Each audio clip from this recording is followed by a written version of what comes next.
राधे राधे। आप सभी को अहोई अष्टमी की बहुत बहुत शुभकामनाएं। अहोई अष्टमी की पूजा विधि, तो इस पूजन को है ना बहुत सारे लोग दोपहर को करते हैं, बहुत सारे लोग सुबह, बहुत सारे लोग दोपहर को। और इस पूजन को ना अलग अलग तरीके से किया जाता है।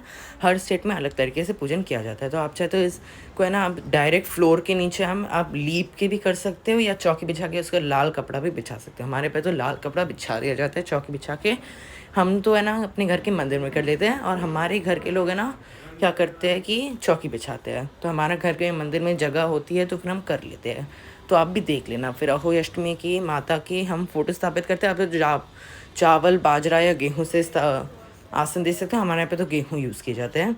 ठीक है, उसके बाद 2 घड़ बन जाती है हमारे ऊपर, दोनों पानी से भरी जाती है। और बहुत सारी जगह क्या जाता है, एक अनाज से भरा जाता है और एक पानी से भरा जाता है। ठीक है ना। तो हमारे यहाँ पे जो दोनों पानी से भर जाते हैं ना, तो ऊपर हम है ना अपने करवा चौथ का करवा रखते हैं। ठीक है ना। चाहे वो मिट्टी का हो, पीतल का हो, तांबे का हो, स्टील का हो, जैसा भी हो। पर उसके बाद हम मिट्टी का जो पहले हम रखते हैं ना, उसके ढक्कन के ऊपर भी हमको कुछ रखना होता है, उसके ढक्कन भी हमको लगाना होता है। ठीक है। और जो करवा होता है उसके अंदर पानी, तो जो ऊपर का करवा होता है उससे हम तारों को अर्घ दे देते हैं। और जो नीचे का होता है उसको हम भैया दूज के दिन अपने बच्चों को स्नान कराया जाता है। ठीक है ना। और फिर ऊपर का जो होता है ना मतलब करवे के ऊपर भी आपको ढक्कन रखना है, उसके ऊपर भी आपको कोई मिठाई या गेहूँ आपको डाल देने हैं। ठीक है ना। और फिर स्याऊ माता की माला भी रखी जाती है इसके ऊपर। अगर आपके पास नहीं है, नहीं मिल पाती, तो फिर आप देख लेना। ठीक है ना। हमारे यहाँ पे नहीं मिल पाती तो फिर इसके लिए हम नहीं रख पाते। पर अगर आपको मिल जाती है, अगर आपके यहाँ पे सोनार की उधर बन जाती है, तो फिर आप ज़रूर बना लेना। ठीक है ना। फिर थोड़े से गेहूं के ऊपर है ना दीपक जलाते हैं हम। बहुत सारी जगह पे दीपक नहीं जलाते, तो वो भी आप अपने घर के हिसाब से देख लेना। फिर फूल से हमें ना ऐसे छाटे दे देते हैं सभी को। और स्याऊ माता की मालों को है ना कच्चे दूध से पानी से स्नान करा के उनको बताशे और गुड़ का भी भोग लगाया जाता है। ठीक है ना। और फिर हाथ में चावल और फूल लेके सभी देवी देवताओं का आवाहन करेंगे, अपनी पूजा का संकल्प करेंगे और ही माता से मांगेंगे कि हमको, अगर आपको पुत्र प्राप्ति के लिए तो हमको पुत्र देना, अगर आपके पास पुत्र है तो अपने पुत्र की लंबी आयु करना, और सभी बांझ जो औरतें उनको भी आप पुत्र देना हमारी तरह ही।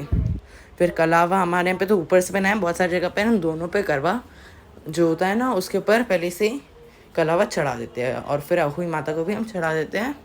और हम माता को चुन्नी भी समर्पित करते हैं। अगर आपने दीवार पे रखी है तो फिर आप है ना सिर्फ आप कलावा भी समृद्ध कर सकते हो। फिर हम अहोई माता को रोली से तिलक करते हैं। गणपति जी को पहले तिलक करते हैं, फिर अहोई माता को।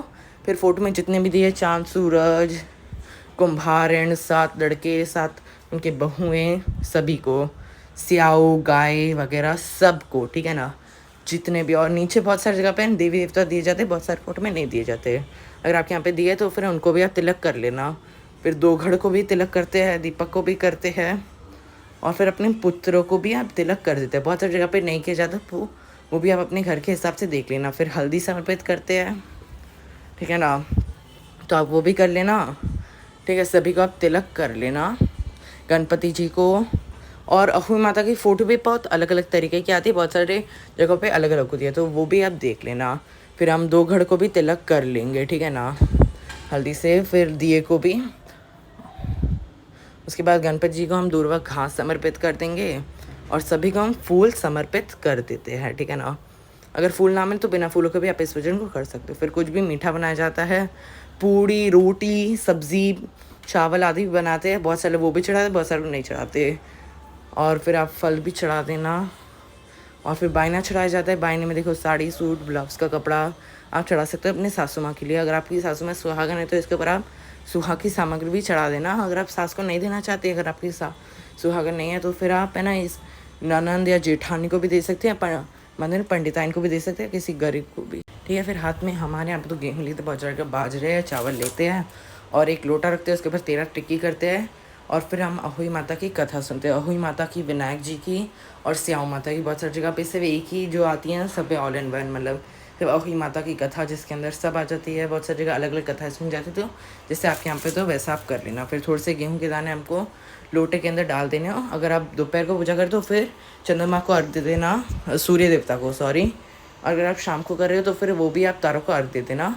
और जो बचते हैं उसको है ना अपने पल्लू के अंदर डाल देते हैं। गेहूँ थोड़े से ही आपको लोटे के अंदर डालने होते हैं, बाकी तो अभी हम पल्लू में बांध देते हैं और फिर दक्षिणा चढ़ाते हैं, फिर माता की आरती करते हैं। पहले गणपति जी की आरती, फिर अहोई माता की आरती। अगर आपको आरती नहीं आती तो फिर आप 5 बार या 7 बार आप घुमा देना, ठीक है ना।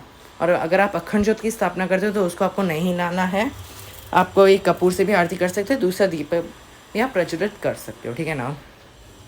फिर हम दीपक को शांत कर देंगे, ठीक है।